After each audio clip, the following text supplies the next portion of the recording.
Hello friends ये पतासे हैं जो आसानी से मिल जाते हैं। ये कोई बड़ी चीज़ नहीं है।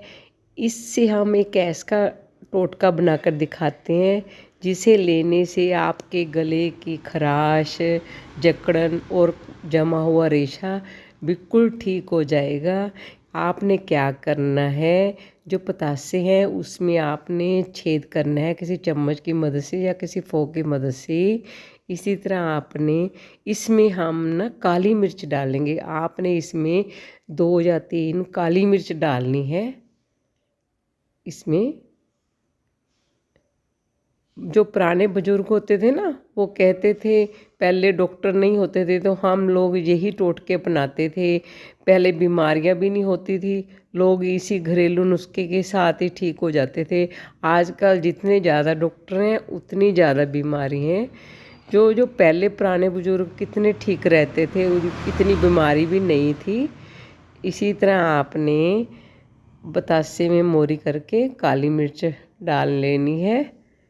हम सभी पतासे में डाले, या आपने 3-4 पीस ले लो और उसका बनाकर देखो और इसमें डालो।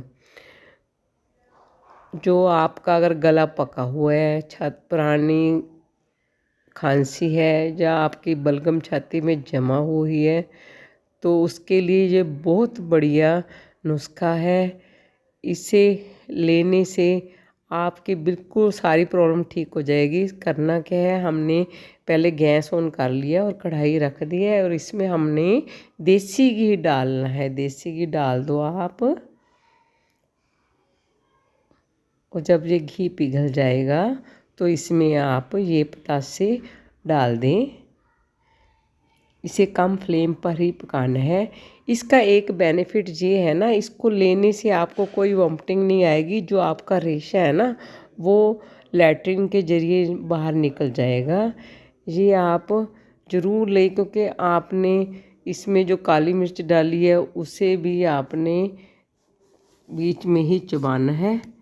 ये देख, घी पिघल गया और हम इसमें छोड़ देंगे ये चारों पतासे।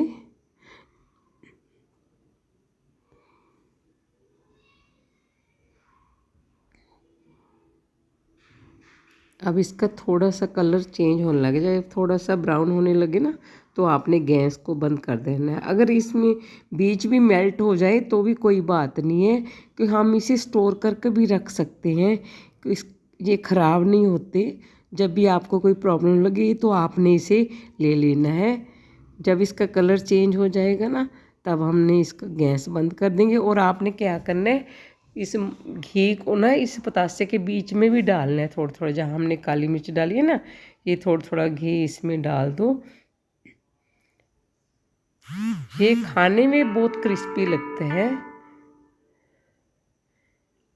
ये अब देखो, साइड से थोड़ा थोड़ा ब्राउन होने लग जाएगा। अब हम गैस हमने बंद कर दिया है।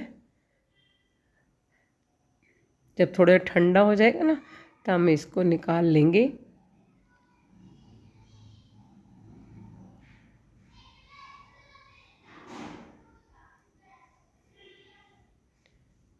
ये बीच में ही इसको एक मेल्ट हो गया, कोई बात नहीं। जब ये ठंडा हो जाएगा ना, आसानी से चम्मच की मदद से, ये देखो ठंडा हो गया ना, हम अब निकाल लेंगे इसको। और आपने इसको काली मिर्च समेत खाना है। आपकी ये धीरे धीरे सारी प्रॉब्लम ठीक हो जाएगी। मेरी अगर आपको वीडियो अच्छी लगी तो लाइक करना, शेयर करना। अगर आपने मेरे चैनल को सब्सक्राइब नहीं किया तो प्लीज़ सब्सक्राइब ज़रूर कर देना। थैंक्स।